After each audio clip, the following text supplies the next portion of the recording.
This is Canucks Only. This is Canucks Only. Here are your hosts, Shylo Smith and Rob Young. Welcome to another episode of Canucks Only. Shylo, good evening. How are you? Evening, Rob. I'm good, thanks. Good. Well, in a week that, again, we start off with like, hey, what are we going to talk about? To 45 minutes ago, it's June 1st, my phone blows up, or actually my watch blew up, and saying that the Canucks have hired Manny Malhotra as expected, or was it to be expected? What's your initial thoughts on finally getting the deal done with Malhotra? Oh, I'm glad they finally got it done, and I mean he is the right fit for right now. They're going to have a young team. They're going to have lots of new prospects coming up. Manny's already showed that he's got that ability to manage a young team and make them successful. So I think that's a good first step. Ultimately, my question is Manny going to be the coach that takes the team into the playoffs, or is he merely going to be the coach that gets the team ready to go to the playoffs? So it's a good question. Yeah, it's and what's your feelings on that? Because I mean, not on if you will, but what do you think your emotions will be if he's not the guy? Like, how do you think you're gonna? Oh, I'll be okay with that. I mean, ultimately, I'm like, I want to get back in the playoffs. I want this team to get to a Stanley Cup final again, and if that means that Malhotra is not the coach that's going to be taking them there, then so be it. Then they better find the coach that is.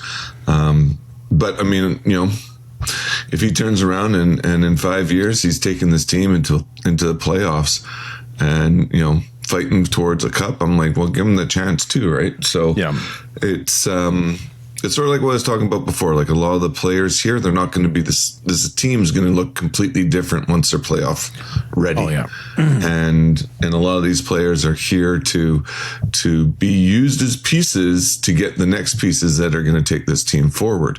So I'm not, I mean, I think it's great. I think it's the right move, the right pick for the right time. And that's good, and I'm sure he knows, what the coaching career life looks like, and for him, he's probably looking at this like his opportunity to show that he can coach a team, bring them up and out, and who knows, maybe there's always lots of options for good coaches out there, so it'll be a good resume thing for him too.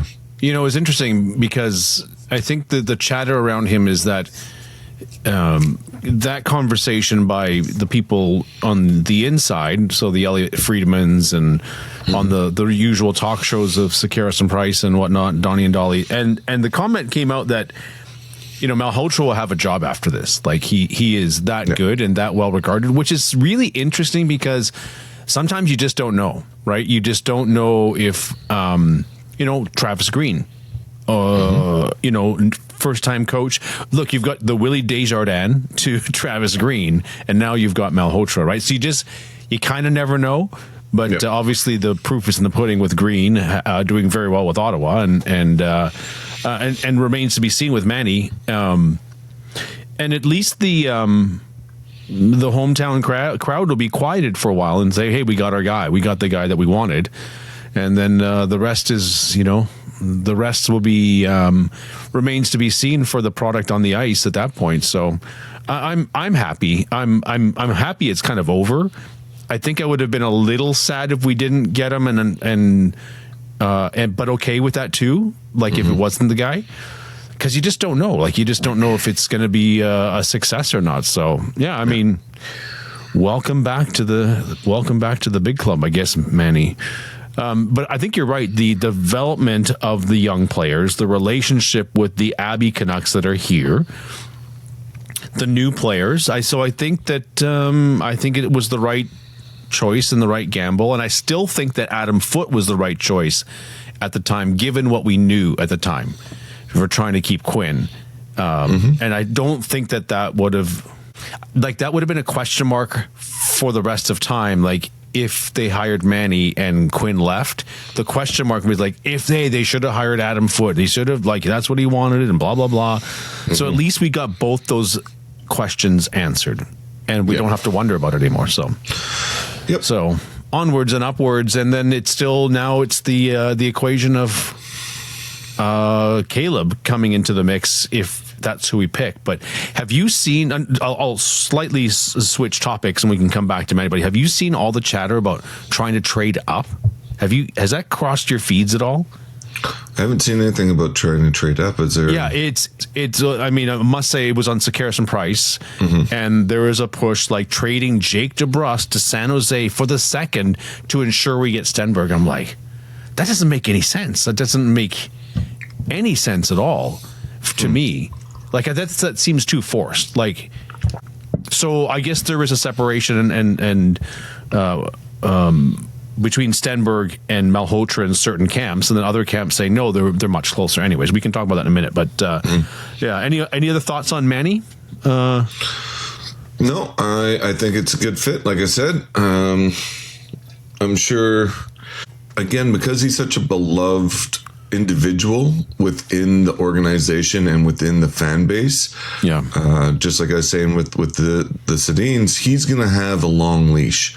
They're not going to be, chanting his name out, and everyone knows where this team is. And, if he can get, if he pulls 500 hockey, people will be ecstatic.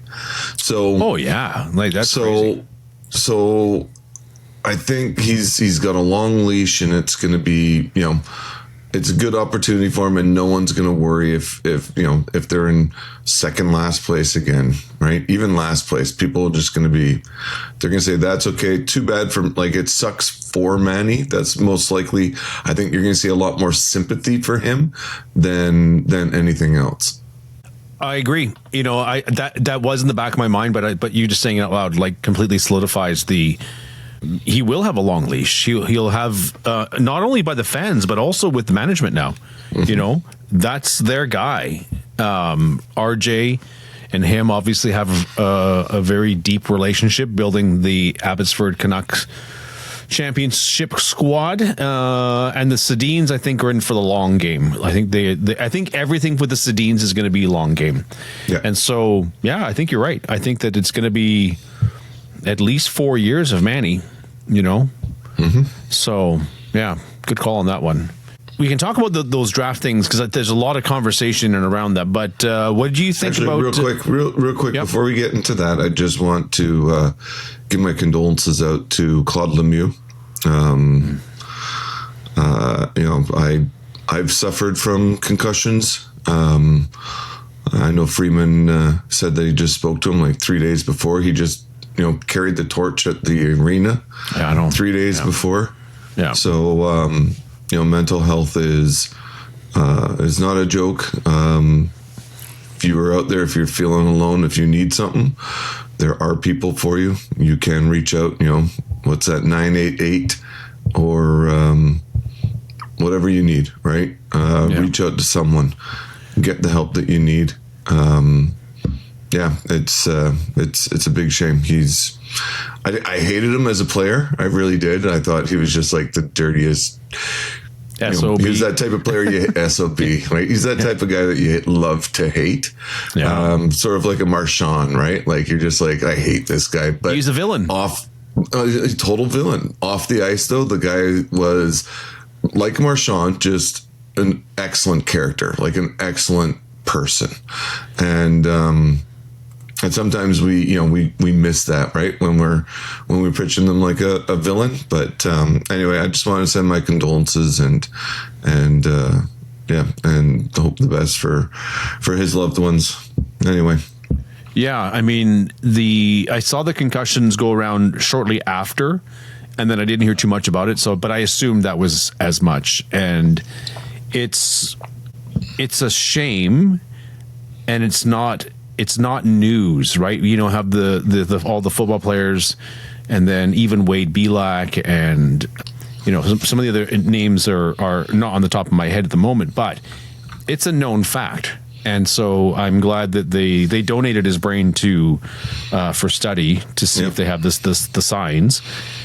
But yeah, take care of yourself. Concussions are they're no joke. You played at a good level, and I've seen it at the lower levels. My brother, namely, was interesting because I saw him take the hit to the head, and then one of the symptoms can be like losing your temper immediately. Besides from being angry from being hit, but the symptoms of concussions are no joke and can vary so much. And the lingering effects. I worked with a buddy at the TV station, and years and years and years he was on our company team. Mm-hmm. And he couldn't play again. It was like 7 or 8 years of symptoms, like as an adult, and you're trying to work, and so it's no joke. So great message there by you for trying to support that and encourage people to get help if they are suffering with that too. So yeah, very unbelievable that it was 3 days with him holding the torch at the Canadiens game, because I didn't see that one. I saw all the other ones. I didn't see him. I missed the beginning of that game, and I'm a little shocked just from that aspect too, right? Yeah, he had a big smile on his face. He looked like he was, king of the world. But you never know what's going on with someone, right? The demons that they're fighting. So, none of us are alone. We don't have to be. Yeah. Anyway, draft. Let's get into that. I think that's where you were going. Before the draft, I think we're going to talk about. I just wanted your quick opinion on the hiring of Alex Edler. He's been brought into the fold. So I wasn't bothered by it, but there's people out there's like they're bothered by bringing in a fraternity of people just who like as I do air quotes for the audio. But what do you think about that? So I know some people might be a little, it's the old, the old boys or whatever trying to rehash something, right? But really what you have to look at is this culture change that we are expecting and want, right? Mm-hmm. And when you look back over the past 30 years, which team had the best culture? Ultimately, which team? Yeah, like what period of teams? Well, I'm not sure if you're referring to when the Red Wings. On the Canucks. I mean, out of the Canucks for the past 20 years, 30 years. Well, it was the 2011 team by far. Exactly. By far. So when you want to bring in. You want to build good culture. Yeah. You're going to go with who is good at building good culture, and that team had a lot of the right pieces, a lot of the right recipe for culture, and I think it's wise right now to go, okay, you know what? This is what we're going to have. We have people who know the market. We have people that know the fan base. We have people that know what it takes to be successful and know what it takes to be involved in a good cultured team. Why aren't we bringing them in and utilizing them so that we can actually take this to where we need to be? I think I have no problems with this move. I think it's a good move. I think he's going to help with, I don't want to say developing, but help with correcting the culture here. Sure. And and I have I have no issue with it whatsoever. I think you go with what you think is going to be successful, and I'm sure that the Twins are looking at that going, here's a guy that was a leader. He knows how to be a leader. He knows what it takes. Let's get him on board if he's willing. And I got no problems with that. Would you have Higgins is rumored to be close to maybe joining the management group as well, coming back. Mm-hmm. What if Higgins comes and then one others? Actually, Alex Burrows' name was bandied about. Say they brought in Higgins and Burrows and Edler's there. So now do you feel the same way? Yeah, I mean, those are all guys who really bring in good quality characters, right? They know again what it takes to get there.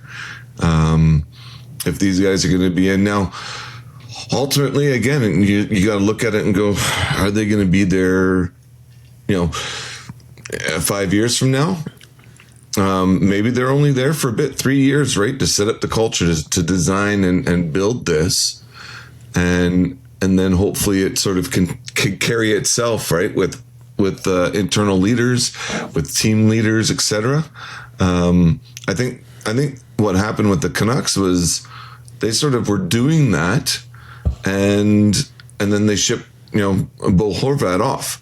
So I think Horvat was actually sort of mentored by the Twins and was a key character in that culture, right? He came up in their shadow. Yeah.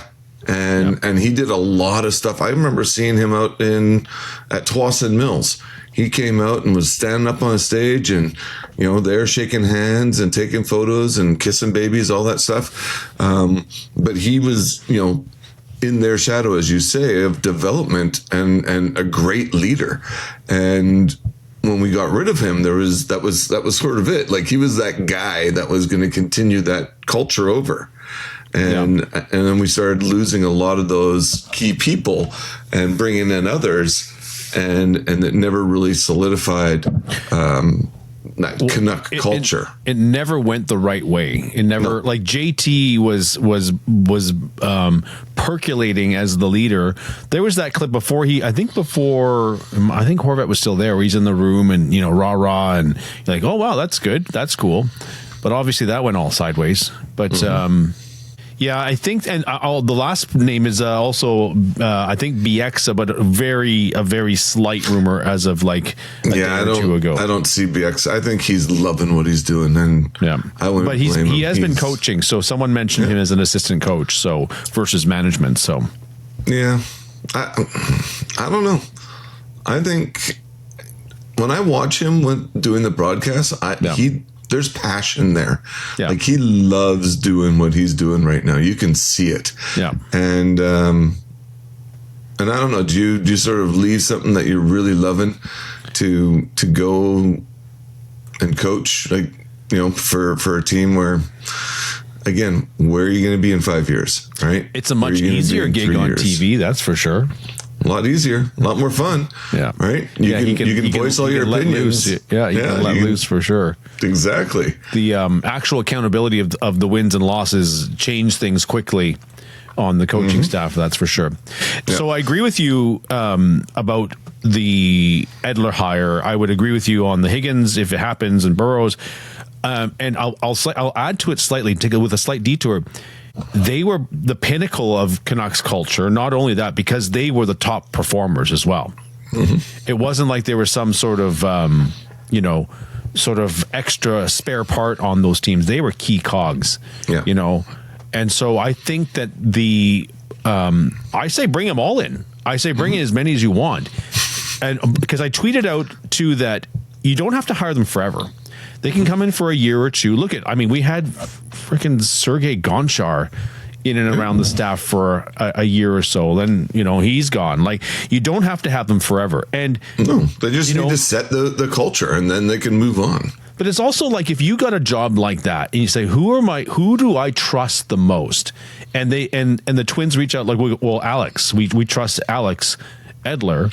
Well, of course you're going to bring him in. If the people that are in your closest trusted circles of the network of people, it only makes sense. It's not nepotism. It's not. Now, it's different if the Twins are smart. Like, it's not like, hey, they're not doing the boys club thing, which is because they're the Sedins. They've had to set their own path since they were young, as Twins, as marquee players, as star players, and so they've always found their own way. So I don't distrust their choices and their thought process in the matter. In fact, I quite trust it. I trust it because I think that they're smart. I think that they're very thoughtful, and I don't think. Yeah, it's not like they're bringing Andrew Alberts in. You know what I mean?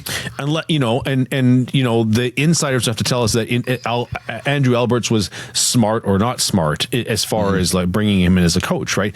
But I wouldn't worry about it. If you're trying to reset the culture, who better to set the culture like at that point, right? Like, I wouldn't be surprised. Well, I think bringing Linden back would be a hard one, but I think that that's a hard sell. Yeah, actually did him dirty on that one.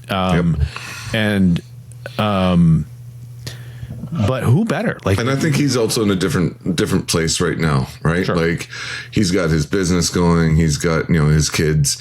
He's doing he's doing what he wants to be doing right now, and he's just in a different mindset, right? Like, totally, and all the power to him. And I think I think that was a big miss. I think that was incredible. The sort of getting rid of Horvat and dumping Linden. Those are the two, in my mind, the two catalysts of the downfall of this team to where they were. Yeah. I'd love to find out the real dirt, because when Linden kind of took a couple of swings at what happened to him post the Twins signing on, which he was all for, and then that agent Alan Walsh went to town on Linden on a tweet, basically calling him a backstabber when Linden was calling out him being stabbed in the back. I'd love to find out the real story on that, because other people were tweeting out. Did you see that tweet? Where Walsh called him out on the strike? No. Because Linden was the one that came back to the negotiating table. He was the union president. Yep. And Walsh called him a backstabber. But then other people jumped on this as if it wasn't for Linden, there would have been no NHL season for the next year or two. Yeah. So, kind of thanking him for that. So I'd love to find out the real story. Yeah. The draft. So quickly about the the trading up idea, like that was news to you, but like, any more thoughts about it? Because I think it's a silly thing. I think we should be trading down, to be honest. Yeah, I mean, honest, like we were saying before, like, I still think whoever we draft, we should be baking. So drafting up to a guy that's NHL ready right now, that's not going to want to sit in the minors, well, he's not even in NCAA, is he? Who is that? Stenberg. He's in the SHL. The SHL, yeah. So, I mean, that guy's going to be he's going to be chomping at the bit to get into the NHL. Would you pick Stenberg over Malhotra at that point? Oh, that's a tough one. I know it is. I mean, because he's a win now guy. I wouldn't trade down. I mean, you wouldn't trade up or trade up? I wouldn't trade up. Sorry. Yeah, no, I wouldn't trade up. We're not in a position where this team is in a win now or a win in the next 3 years window. Yeah. And Stenberg's going to be like he's the type of player that, that's why I'm like, if we trade down and we make the deal, and I'm total, this is dumb as dirt, but whatever. But if we trade down with St. Louis, like, they got 3 picks in the first round, right? And then that gets them up to third, and then they can pick someone to go immediately. Malhotra's been dropping, I've noticed, but it's interesting, but who knows? Again, these are critics, and these are the people in the media industry, if you will. Right. So, and I'm not saying it's true, but I mean, it's like, are you, if someone from the media comes up and say, like, hey, what do you think about Manny? And you're hot on him, but you don't want any of the other teams to know that you're hot on him. You might be going, well, yeah, he's probably about 10th for us. You know what I mean? Yeah, totally. You're calling all the, McKinnon, Stenberg, right? Yeah. Verhoff, maybe Reed. Like, you might be calling the typical guys up, but, if you're third pick and you're looking at it, you might be downplaying that or any of the other teams, right? So, yeah. But I mean, if they could turn around with St. Louis and go, look, you get third, we get 11th, we get 16th, we get 29th. I think those are their 3. I'd have to look. I'm not sure. I'm looking right now, so I see they have 3 picks: 11, 15, 11, yeah, and then 29th. Yeah, okay. So it's a late, early second rounder. No, that's 29th. No, 29th is first round. That's last. What in the is first Colorado? round. It's Colorado's pick. Yeah, it's Colorado's pick. So there's just, there's 3 picks. You can fill coffers.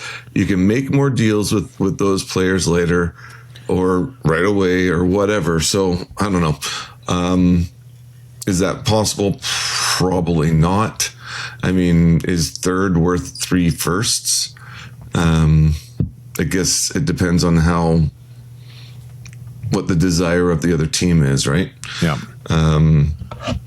So yeah, if I could trade down, I would. But I definitely want, I'd want to make it worth the while too. So for St. Louis specifically, would you say you get 3, and then you're saying we get the three other picks? Yeah, we get their 3 picks. So they get third picks. So they 15, go from 11. Yeah, they go 11. From 11th to 3rd, and we get 11th, 15th, 29, and 24 for Minnesota. We still have Minnesota's pick. Oh yeah, and Minnesota's so we would have pick. Yeah. 4 first-round draft picks. So we would have 4 first-round draft picks. Which is, it's very intriguing, I think, because once you're into the top 7, 8, that's about where it caps out for the very exceptional players. Yep. There's a couple of sneaky ones in and around 11, 12, 13, so you might get one of those outliers. Maybe. If you're building, yeah. And is this year or next year? Like I, to be honest, and we've talked about this before, I've stopped following and pinning hopes on World Juniors and draft picks because I've seen too many of them just bomb out, right? Yep. And so I don't get my hopes up. So I don't know. I'm a little torn. 11th might be a little bit too far out. So yeah, I don't know. It might be a little. You're not going to get. You might be able to go to a Florida or Winnipeg and say trade us the 8th for the 11th and the 24th. You might be able to do something like that because at least Winnipeg and Florida are outside your division. Otherwise, it's Seattle, Calgary you're trading with. Anyways, or you could do Chicago. Go for. Well, that was my next question for you. So that the link I sent you earlier with Jeff Merrick doing that exercise on Vancouver, Chicago, and Dallas doing a deal. Yeah. That's right. Yeah, I saw that. Yeah. So that's trading at one spot. But what wasn't clear when he was explaining it, but the headline of the clip for social was Canucks get Stenberg and Malhotra this way. So the theory is the Canucks trade down to 4 with Chicago. Yeah. We get Lyubushkin. I was just pulling up the teams here. I couldn't tell if he was with Chicago or with Dallas. Lyubushkin, where is he? The rights to Ilya Mikheyev, because I think he's UFA, I believe. I'll have to double check that in a second. Who, oddly enough, he's UFA. Oddly enough, played better away from the Canucks. Well, I think he was injured still. Lyubushkin. Lyubushkin is a defenseman on Dallas, so he's a UFA. He's 32, so I guess they want to get rid of him. So he's UFA next year, not this upcoming season, but the year after. And then the Stars send Jason Robertson to the Blackhawks. We send Philip Hronek to Dallas. So it's Hronek to Dallas, Jason Robertson to Chicago. Chicago trades the 4th to the Canucks, take on Lyubushkin from Dallas, maybe for the contract for salary cap relief, and Mikheyev in a something like that. Was his supposition by someone else, but that in that way,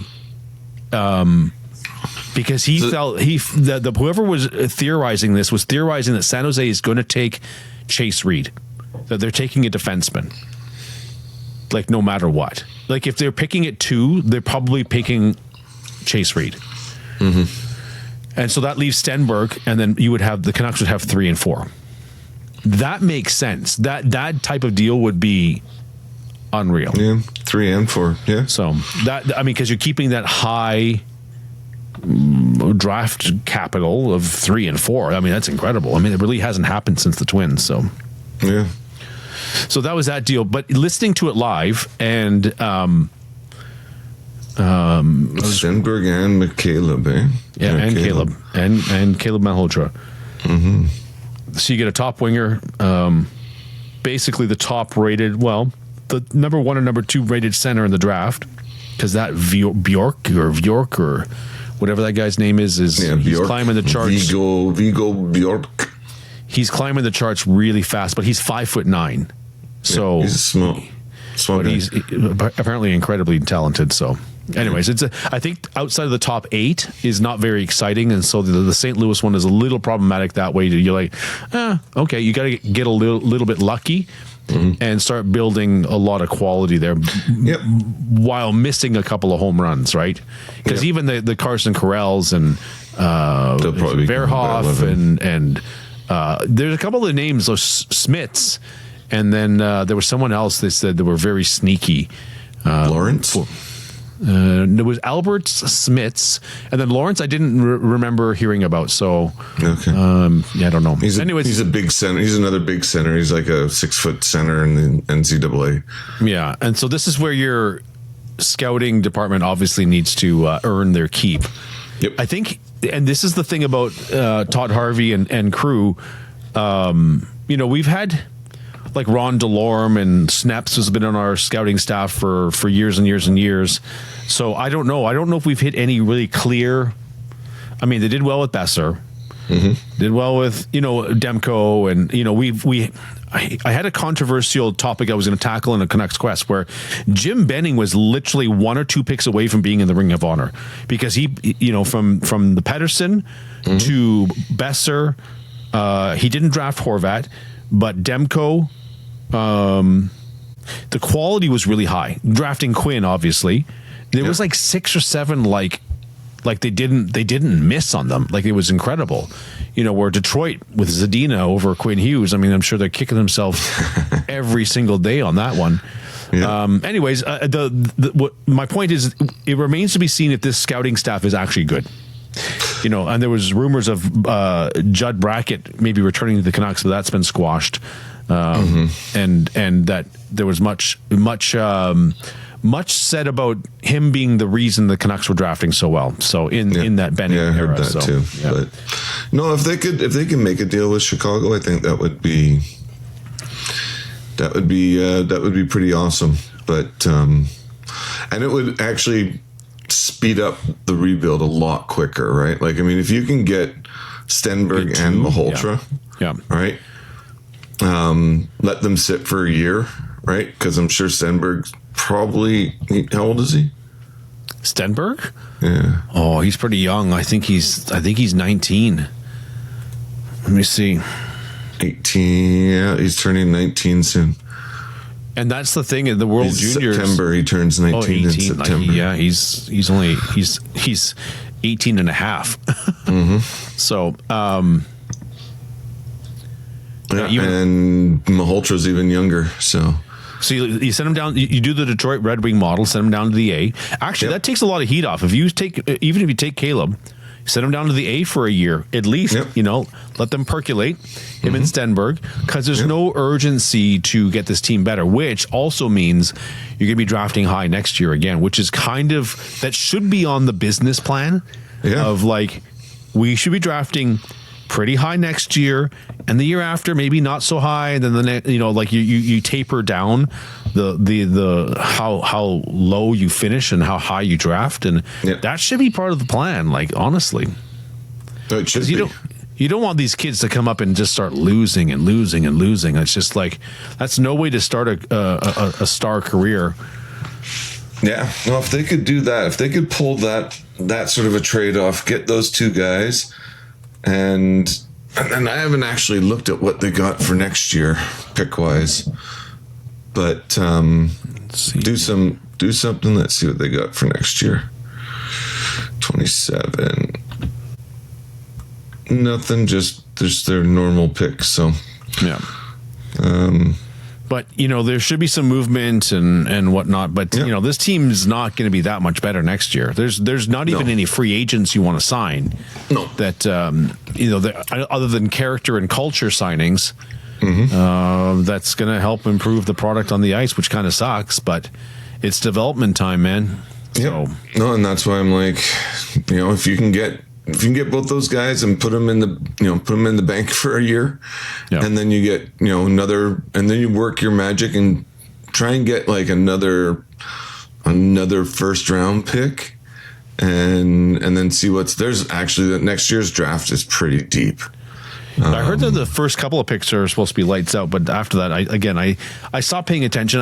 Because I start getting my heart set on people. Mm-hmm. Like if we revisit the Matt Boldy, Alex Newhook, that draft year, like the amount of like the people that were not even in the know, like, and I'm sorry to say, the people on radio who are not NHL insiders, they're just, the broadcasters.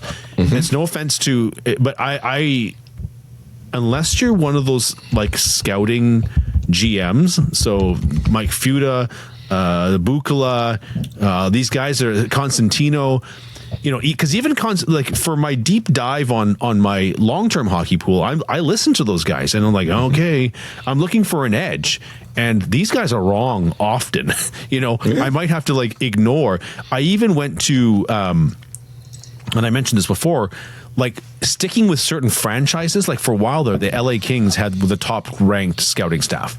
Mm-hmm. They were rated by all the pundits and magazines and websites that, oh yeah, they're the best. Look at their coffers. They mm-hmm. drafted this guy. Anyways, like you're looking for an edge. So I don't know. I stopped. I don't put any stock into it until like until they're on the ice. Actually, on the ice, and like look at Höglander. Like you look at his training videos, and Jim Benning goes, "Why is no one picking Höglander? Why is no one picking Cole Lind?" You're like, "Oh, have we found a gem? Have we found a secret?" And then just terrible. Höglander's serviceable. I mean, he had the one good year, and you thought, "Oh, he's this is it." And then here he comes. Yeah. So no, I know he's another reclamation project in this as well. But that's why I like the deep picks or deep drafts because then usually there's so next year there's like 9 guys that are like in the top prospects, at least in my mind, right? And a mix of like D's and centers. There's lots of centers next year. Okay. And there's lots of D's, lots of centers next year. Oh, really? Do you think that crop of D are better than this crop of D? Because there's like four or 5 that are like, top, the top 8. Let's see, better. I think there's 2, maybe 3 that I would put into the mix with this year. So there's I think there's 3 guys that I'd say that their ability would be on par with being considered the top picks if they were in this year's draft. Okay. Oh, right. So they'd still be in that mingle. I'm not going to pop off names because you're not going to know who they are anyway, right? Yeah. Like for one, it's too far in the future. Like, they're still, these guys are like, what, 16? Yeah. Like, what's Crips? Unless someone's labeled generational until everyone starts talking about them, like even just like regular news outlets. Yep. They're like okay, that's the guy 16. You want, right? So they're 16, right? These guys are still like, they're looking really good, but one wrong injury or, a step up in play, right? Because most of these guys are sort of in the WHL or, you know what I mean? Like they're sort of they're not quite up with that elite level yet. There's still another tier above them. Yeah. So it'll be interesting to see how they develop. But right now, if what I'm looking at actually, there is potential there for some really deep picks, and we'll see. We'll see. Yeah. But the thing is, you're right. There's no generational. There's no labels. There's no generational labels. So no, there's no one in this draft that you're like literally. There's like 5 guys that can go number 1. Like it depends what you want, what you're looking for. Yeah. So, there's nothing that's generational, but there's a lot of good like secondary players. You know what I mean? These are the guys that are going to fill your second, third lines. There's a lot of them, right? Or your second pairings. There's a lot of them. Yeah. So the playoffs, holy cow. So Vegas and Carolina, a little unexpected. Vegas sweeping Colorado, but the injuries, and we talked about that a little bit. Yeah. I just think that condensed schedule and the Olympics and just that's a lot of hockey. And a little injury becomes a big injury just based on there's not a lot of time to heal and not a lot of time to rest, as we discovered this year trying to catch up on the podcast. But with the Habs being out, the news coming out, I saw a clip of it earlier, but there's lots of rumors about Brendan Gallagher wanting to come back to Vancouver and play for the Canucks. I think it was Jake Evans, the reporter. I think they're one of their best buds on the Habs, and he had no idea, and so the reporter caught Jake Evans by surprise, and he was quite upset about that. What's your thoughts on bringing old vets like Gallagher and any others back into the fold? Like who would you be targeting in this ilk? Because Luke Shen said he'd love to come back to the Canucks. There's two. He's not a Vancouverite, but he loved his time here. Yeah. I don't know. Gallagher would probably be a good, and he's played on a young team. So, he's got that sort of fatherly figure, if you will, what I mean? I think he'd be good for those guys. Do we need to load up on a whole bunch? I don't think so.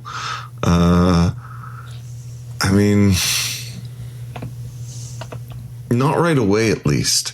Like, I'd be happy with like Gallagher this year, and then let's take a look, right? Yeah. Because if we start just going and we're like, bringing everyone in, all right, Luke Shen and and these guys and whoever else, and all of a sudden you got like, I don't see. I guess I'd want, if that was the case, I would want someone from the Canucks to explain the plan. Like, why are we bringing in all these guys, right? Bringing in just Gallagher, who's got experience with the youth, who's a good leader, who, would be a good, decent fit.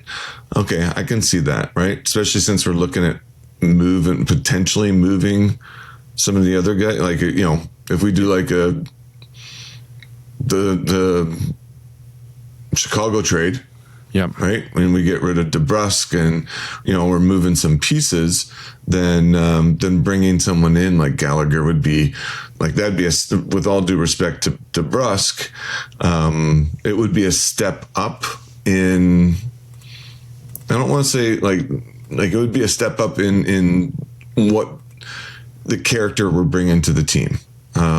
And I don't want to make that sound like it's a shot at DeBrusk. He's great, but there's something about Gallagher is just he's really he's just a step up in his character, I think. Mm-hmm. Yeah, I agree. It sounds horrible the way I'm saying it, but you know what I mean. Yeah.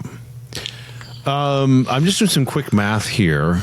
And Puckpedia says that we have 21 million in cap space. I'm not 100% sure that's accurate. Did some rough math here. 21.9. Yeah, 21.9. It says projected cap hit 82. Well, could be true.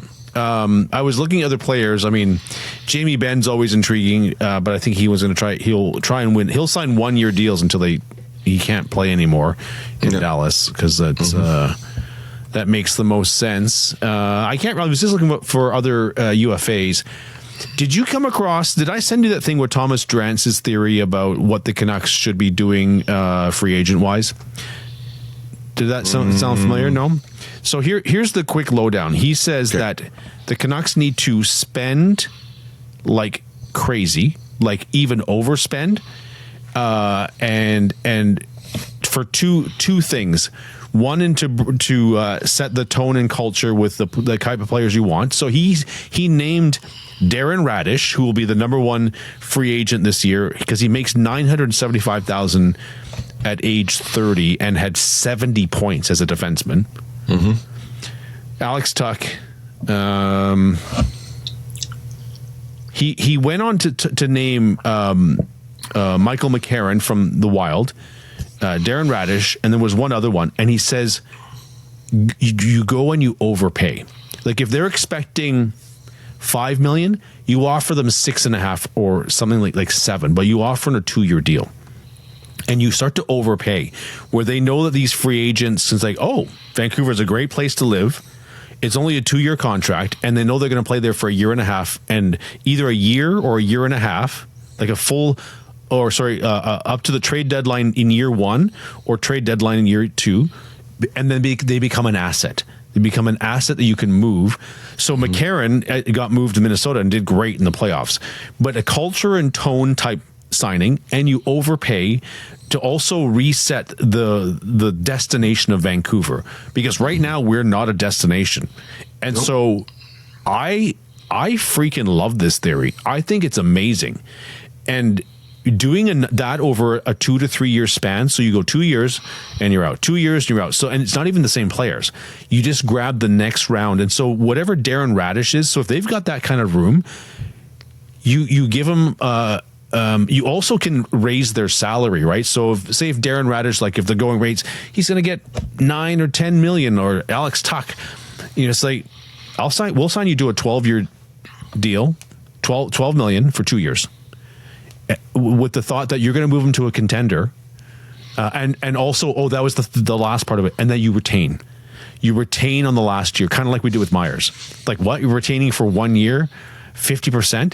And so if you sign I think it was McCarron, he used an example, sign him for $6 million a year, but you know that you're going to trade him, but you're going to retain 3.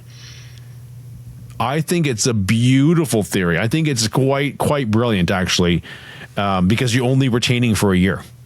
And then it's done.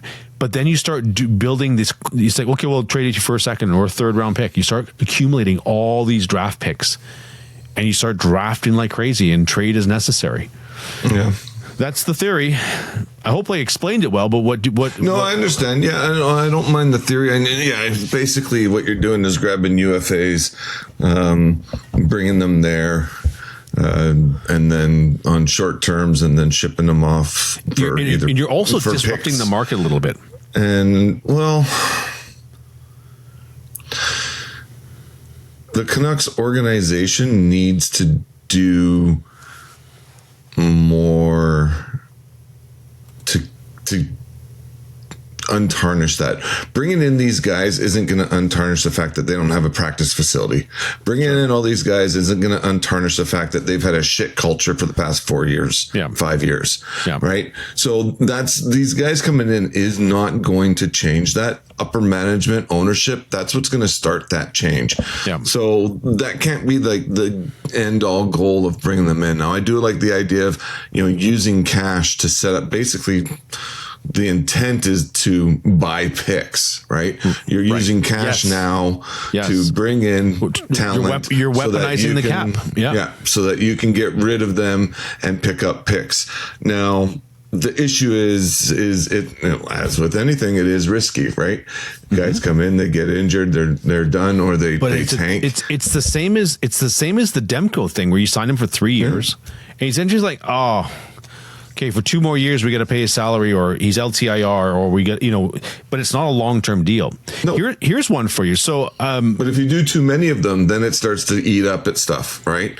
So if you got like 4 or 5 of these deals going, and all of a sudden half of them fail, and now you're like, okay, so now I'm only sitting on half of 3 players' salaries, and it might limit you. Like it is a gamble. I don't mind it at all if it's here's one for you sparingly, I guess. You only have so much cap room. You only have so many roster spaces, right? So you're only talking about maybe 2. That's maybe 4 guys at most, right?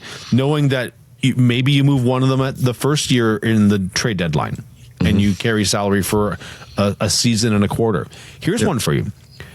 Rasmus Andersson, who got traded to Vegas, is a UFA. He currently makes $4.5 million. So say he goes for 9. But then you can move Hronek. If you go and sign Rasmus Andersson to 10, 10.5, something ridiculous, where it bumps his AAV, you can move Hronek and he eats the interim as far as the buffer for the kids for Zeev and Mancini and Willander to really grow. Heaven forbid we draft another defenseman.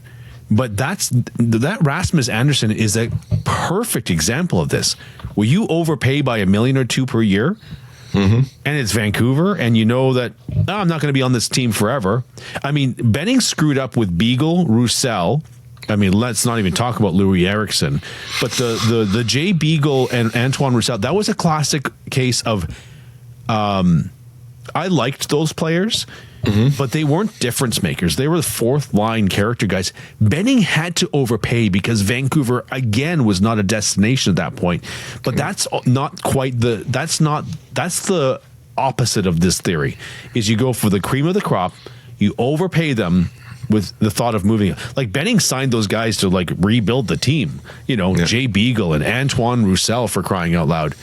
Another one would be like a Boone Jenner. He's a UFA at 3.75 this year. I'm just going down the list. Anyways, I think it's a spectacular theory. I think it's fantastic. Yeah, it is definitely smart, right? Because if you're picking the right players and you're spending the money, like you said, you're weaponizing the cap, and then you can utilize that to get picks, and that's right now, what the Canucks should be doing is getting as many picks over the next 3 years that they can, right? Yeah.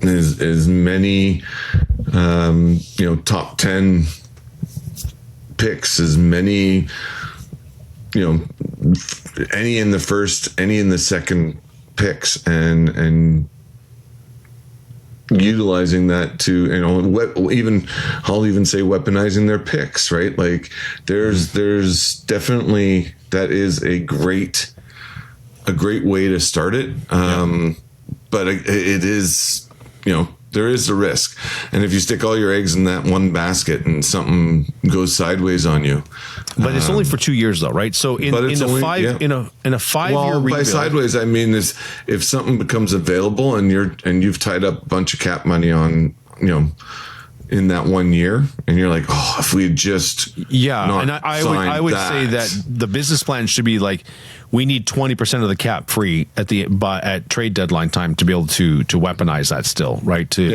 So for sure, right? Hey, I didn't realize that Kuzmenko is a UFA this year. Well, good for him. So either PD can play with him in LA or Kuzmenko could come back here. PD can play with him in LA. Yeah.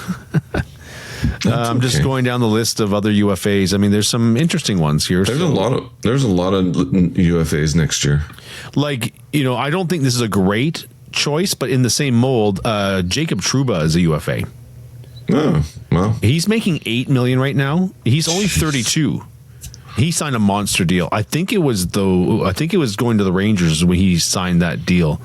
Was he with the Rangers for 6 years? Because he's been in Anaheim for a year or two now.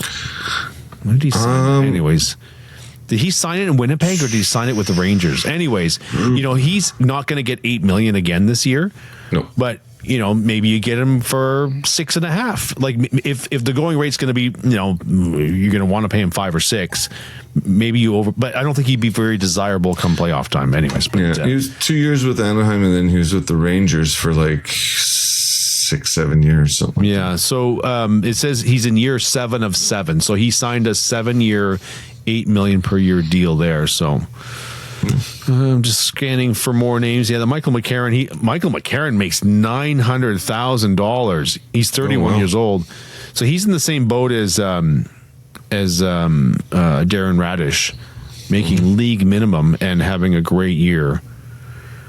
Boy, he sure was scary in that Minnesota lineup. He really gave me pause. Again, we talked about that with the work that Bill Guerin did. I was shocked to see him and Bobby Brink there because I missed that. Who else do I see here? Tanner Pearson. Beck Mellenstein is a local kid. I didn't know, but he's pretty well regarded. He's 28 though. He's super speedy. Anyways, I think that's an interesting theory. I don't think this has a ton of those players. Denton Hayden and Carson Soucy are both UFAs, and Ian Cole for that matter, and Troy Stetcher. Bring all the boys back. Anyways, I like Erica that Branson's theory. also one. We should bring all the boys back, eh? Oh my gosh, yeah. On paper, that guy should be an amazing player. It was a disaster watching him. His skill set at 6'5", skate like the wind, hard shot, can fight like he's a vicious fighter because he's so strong, and just the mental mistakes is just crazy, just absolutely insane. Yep. It was. Him and the Chaos Giraffe together was just great. Oh, bad memories. Hey, Ben Hutton's UFA. Yeah, totally. They like him in Vegas. He's been sticking around there for a while. Let's see what his contract is here. He's been doing good. He's been doing good there for Vegas. He's been with them for a good 5 or 6 years. Holy cow! He's on a 2-year deal, making $975. That's crazy. Wow. Where's his contract history here? Man, he hasn't been playing that much. Man, he's made league minimum salary except for 3 years in his 10-year career. 1, 2, 3, 4, 5, 6. No, it's a 13-year career. No, why? That can't be right. 1, 2, 11. So for 8 seasons, he's made league minimum. Wow. That's crazy. Yep. Just a hanger-onger. I liked him, man. I got no problems with him. When he came up to the Canucks, he made a couple little dekes off the wall that, oh my gosh, this is an offensive D. He's crazy. That's amazing. You know what? I mean, if he's your third pairing, then you're laughing. He's a bit soft. And he's a flash and dash sort of D man. And I think I don't think his game was simple enough back then. I think he's probably learned that being in Vegas and having won a cup, for crying out loud. So, he's got a ring, doesn't he? Yeah, totally. So, I think he's learned his spot in the NHL, but he's got some good offensive tools. Yeah. Hey, did you see Bruce Boudreau's comments this week? No, I didn't. What did he say? He ripped Rutherford and Alvin. He ripped into them. Good. He basically said that couldn't have happened fast enough. Because it didn't matter if it was Alvin or whoever. It doesn't matter. I'm happy the Twins are there. I'm happy he ripped into them. So no love lost for GM JR, Patrick Alvin, the fall guy. We'll call him Lee Majors, the fall guy. Those 3 guys are going to be so much better than having Jim there and Alvin, who did whatever Jim wanted anyways. We talked about this a little bit. Alvin, I was open-minded to see, maybe he's good. Rutherford's going to mentor him and did I say mental him? Mental him, yeah. Mentor him and shepherd him, and I just never really knew. I mean, I don't even know what he was good at. Apparently, he was good at scouting and drafting and being with the scouts. Yep. But he just obviously English is not his first language, but he just sounded too much of the company line, like it was a rehearsed statement, and he couldn't get off the statement. And I feel bad for Alvin, but I really don't know if he was good or bad. So It's the same as Foote. I don't know if he was a good or bad coach. It's the same thing. There's too many of these little short experiments that will become blips in the history of the Canucks at this point. I feel bad for Boudreau. I thought totally. I thought he got a bit of a shaft too. I thought there was no reason for Tocchet not to have come the next year. Let Boudreau finish those last 20 games. I thought it was kind of classless. Yep. I thought it was low rent. I thought it was classless. Yep. And there was just no need for it. We loved Boudreau. Everyone loved Boudreau. The fans enjoyed him. So you know what? When the fans are engaged and they, let them do that, right? It's something that you gotta consider, because especially they're the ones buying the tickets. In a losing season, give the fans something to cheer for crying out loud. Yep. You had, I think, Petey and Kuzmenko, and then Boudreau. You had a couple of good storylines, and Quinn was emerging. Let him play. Let it be. There was no need to do that. I think it was a definitely, it was like a thumbs down. 12 games. It's ridiculous. What are they going to win the cup? You need to change it now. Change it in the summer. How embarrassing. And they did get the new coach bump, which actually got them up to like I think 12th pick or something. Right. Yeah. They lost draft capital. Yeah. Right. Like if they just kept Boudreau. Right. Even if it was losing. Was that when Demko came back? Did Demko come back? He came back, and then he just did like he won Demko like 10 games or something like that. Yeah. It was like ridiculous. Yeah. Like why? Why now? And like why not rest him? Like 4th pick to 11th or something. Yeah, and so frustrating because if Demko, like maybe he doesn't come back that early and has a whole summer of rehab. Is he I wouldn't have injured brought now? him back for 10 games. Like No. yeah, and why? It made no sense. It made absolutely no sense to bring Demko back and lose that draft position. It's crazy. Yep. Oh wow.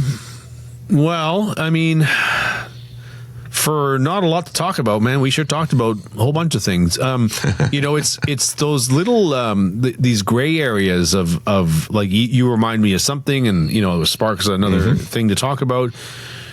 But yeah, they need to do this right, and so the first step is Malhotra. So awesome, welcome Manny Malhotra. Yeah, we'll see.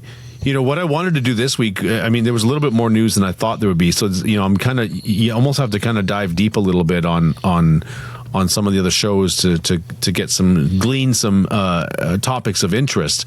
But what I wouldn't mind doing with you is graphically doing it real time and shuffling the deck. We had done that spreadsheet. We put the player and the salary. Some things are a little bit more clear and some things a little more muddy, but really freeing up that draft space, or not the draft space, the salary cap space, acquiring some other picks would be lovely. But even mapping out, Coots, you've got Rossi, Pettersson, Coots, potentially Malhotra. Your fourth line, your centers are kind of set. Although you got Sasson, who's playing in the World Championships. Anyways, there's some interesting things to kind of shuffle the deck with, and even an A grade PD or a C grade PD. Just all those conversations about and a Canuck, a PD less Canucks. Also, what that kind of looks like, and so. I wanted to do that, but this has been a crazy week, so we'll save that. I think the draft is on the 26th or 27th, so we've got some time here. It's June 1st, and I don't have anything else I kind of want to talk about because we've kind of covered a lot of topics here. Yep, we have. I'm pretty good too. Did you hear ever about the Memorial Cup with the because Kelowna got roasted this year as being the host team and not being at the same caliber, but that they've been bandying the idea that, say, back in the day when McDavid still was playing in the OHL, that the host team could draft X amount of players to play for the host team to bolster that lineup. Oh, really? And so you got your top three, league winners, OHL, Q, and WHL. And then the host team is the fourth team that you could, if Sidney Crosby was playing and he wasn't in the Memorial Cup with his team, that you could draft that player to bolster the host city. I thought it was pretty awesome. I thought it was pretty cool. Jeff Merrick was talking about it. He says that idea has been floated out for like decades. Because Kelowna, it was been apparently pretty painful for Kelowna to be in these games. I think they scored 2 goals all week or something like that. So yeah, it was it was like watching Italy play ice hockey. That's terrible. Poor Kelowna. That's actually where I'm going tomorrow. So there you go. You can go bring a box of tissues. When does the Memorial Cup wrap up? I'm gonna check that out. When is it? Oh, they've won already. So they won yesterday. Kitchener Rangers. So they're all done. Oh, they defeated the Silver Tips. Oh, well, I'll miss all the hubbub in Kelowna, which is good because I'm at a conference there too. So it's I've been busy. Yeah. So. Yeah. Well, my friend, I still have my Church of Pedersen merch. Did you give any away this week? As I blurry in and out the coaster here and. Nope, nothing given away this week. I think you need to hit the socials there and give away some swag. Yeah. Hit up of _Pedersen, Church of Pedersen, and We're going to change our lower thirds. I changed it this week for last week's show to have your of Pedersen. I think I'll do maybe a little graphic and stuff like that too for our lower thirds. But that sounds good to me. Right on. All right, Shylo. Well, have yourself a good night, and you too. Hey, hopefully that coffee doesn't keep you up too late. And no, I drink coffee right before bed and go to sleep, no problems. Yeah, me too. I've never had a problem with that. I think 3 times in my life, like, I should have had that coffee, but 3 times in my life, being at 25 years old, I'm just kidding. There you go. So, all right, my friend, we'll have yourself a good night, and we'll talk to you in the next one on Canucks Only. Thanks, everyone, for joining us. If you're on socials, and we'll see you on the podcast. Thank you for watching Canucks Only. Canucks Only. If you enjoyed this episode, please like, share, and subscribe.